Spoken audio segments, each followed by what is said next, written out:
そうです。すみません。位置は逆です。逆です。すみません。 소나로? 네. 어라? 뭔가 이상한 장면 보이시죠? 분명 자신의 자리를 알고 있을 텐데요. 오늘의 수수께끼입니다. 일본의 이시바 총리가 10초 동안 사전에 약속된 위치와 다른 곳에 선 이유가 뭘까요? 1. 그냥 자리를 헷갈린 걸까? 2. 보좌진이 제대로 안 알려준 걸까? 3. 현장 상황에 급히 맞춘 즉석 대응? 4. 의정 구도를 바꿔 외교 메시지를 던지려 한 걸까?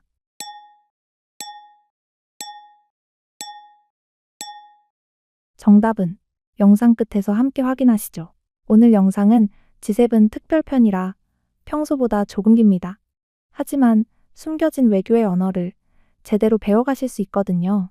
그리고 아마 외교를 보는 눈 자체가 달라지실 겁니다. 특별편답게 끝까지 함께 해주세요. 자리 배치의 3가지 비밀. 그런데 잠깐, 자세히 보니 똑같은 G7에서 열린 정상회담인데 국기 배치가 다 다르네요. 왜 배치가 다를까요? 다자회의에서 진행되는 정상회담은 어떻게 위치가 정해지는지에 대해 알아보겠습니다. 일단 인물의 자리가 중요합니다. 정상회담에서 왼쪽, 오른쪽 자리는 의미가 있어요. 외교에서는 화면 왼쪽, 무대 오른쪽이 상석이에요. 동아시아에서는 왼쪽이 높지만 국제 외교는 서양식을 따라요. 보통 요청국이 화면 왼쪽, 즉 무대 오른쪽, 상석에 위치하지만 상대국의 위상이나 외교 관례상 상호 양보, 협의가 가능합니다. 예를 들어 G7 초청국 간 회담에서 상대국이 G7 정회원이고 초청국이 비회원이라면 초청국이 회담을 요청해도 정회원국이 상석을 요구하는 경우도 있음. 미국, 프랑스, 일본 등이 그렇죠. 그렇게 인물의 위치가 정해지면 국기의 배치 또한 정해집니다. 다자회의에서 국기를 배치하는 방법은 3가지가 있어요. 일반 양국 회담에서는 보통 자국 국기 앞에 서지만 G7 같은 곳에서는 다르거든요. 방법 1. 교차 배치. 조심조심 존중 모드. 각자 상대국 국기 앞에 서는 방식이에요. 서로의 국가를 존중한다는 시각적 상징입니다. 한국과 남아프리카 공화국의 정상회담에서 사용된 방식입니다. 제안자인 한국 대통령이 상석, 화면 왼쪽에 위치합니다. 그리고 국기를 교차 배치하는 가장 기본적이고 무난한 방식입니다. 방법 2. 자국 배치. 자신감 뿜뿜 모드. 각자 자기 나라 국기 앞에 서는 방식이에요. 한국과 영국의 정상회담에서 사용된 방식입니다. 영국은 자국 배치를 택함으로써 예외적인 포맷을 선택한 것입니다. 형식적 위상을 은근히 유지하면서도 한국과의 친밀함을 표현한 절충형 외교 설계로 해석됩니다. 이번 회담에서 영국은 G7 회원국으로서 상석 화면 왼쪽을 요구할 권리가 있음에도 굳이 상석을 고집하지 않는다는 자신감과 여유의 외교 신호라고 볼 수 있습니다. 친분, 전략 파트너십, 실용주의가 모두 작용된 구조입니다. 방법 3. 한 쌍씩 배치. 너랑 나랑 한 팀 모드. 국기 2개를 한 쌍으로 배치하는 방식입니다. 한국과 호주의 정상회담에서 사용된 방식입니다. 이 방식은 의전 절충의 중간 단계, 즉 위의 2가지 사이에 타협형 포맷으로 볼 수 있습니다. 형식적 충돌을 피하면서 각국의 위상을 고르게 보여주고 관계 강화의 의지를 시각적으로 표현합니다. 한국이 회담을 제안했으니 상석, 화면 왼쪽에 자리하고 호주는 대신 국기를 한 쌍으로 배치하는 것으로 협의를 본 것이라고 추측됩니다. 한일회담의 특별한 선택.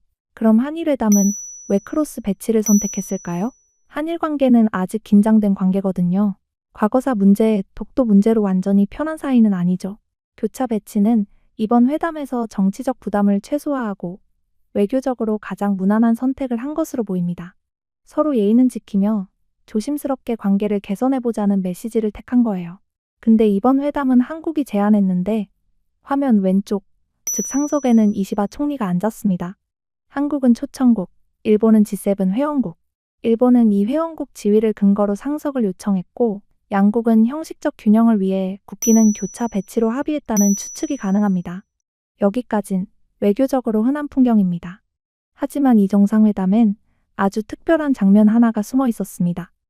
의전 문법의 중요성. 어서 오십시오. こんにちは。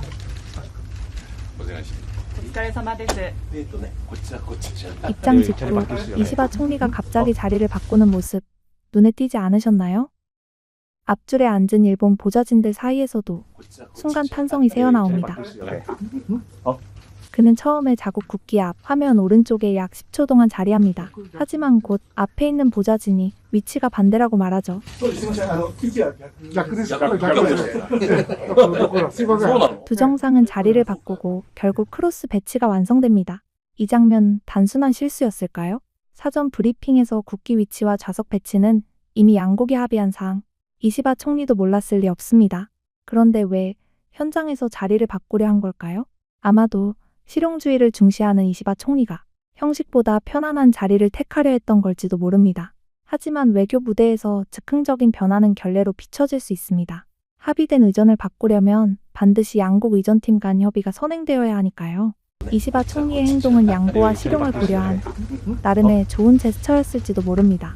하지만 외교 무대에서는 그런 제스처조차 의전이라는 문법 안에서 표현되어야 진짜 의미가 온전히 전달됩니다. 그는 이 문법을 가볍게 여긴 듯했고 결국 그가 전하고자 했던 메시지, 양보, 유연함은 전달되지 못했죠. 결국 남은 건 실수였을까? 계산된 행동이었을까라는 의문과 혼란뿐이었습니다. 수수께끼 정답 공개. 이제 오늘의 수수께끼 정답을 공개할 시간입니다.